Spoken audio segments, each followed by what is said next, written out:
Week 1, I looked over all the objectives. I do know I need help with making sure, as an administrator, I know how to properly implement change and continuous improvement, as the course talks about, so I'm glad to learn that.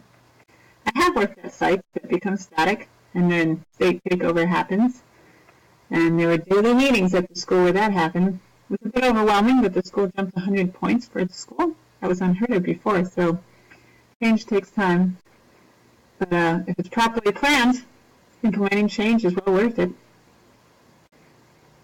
How do they feel you relate to current and future rules? Well, 1.4 of the ELCC says candidates understood and can evaluate school progress and revise school plans supported by school stakeholders.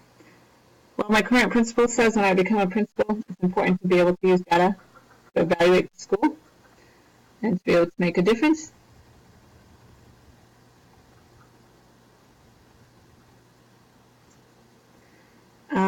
From the last class, 604, I helped work on a project-based learning in the social media Facebook for the school.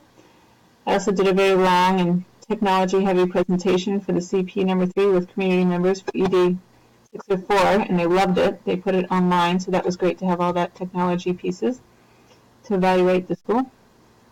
Hopefully this class gives me ideas of what to work on for the school growth plan for 606, which in return gives me skills as an administrator. I did look at the assignment tab. Man, there's a lot to do. I found the analysis paper very confusing. Why does that count for CP2 as well? Doesn't look like a regular assignment. So hopefully the seminar will explain it right. I guess I can call. I wish I had a template or an example. I'm hoping to get out of this class new ideas to become a better administrator. My experiences and expertises contribute, includes like learning new things.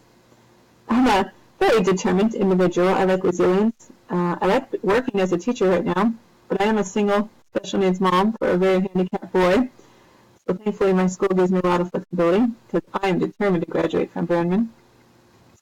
I really like the Blackboard and discussion pages of Brandman to get ideas for the coursework, and I hope you have a good class. Thank you.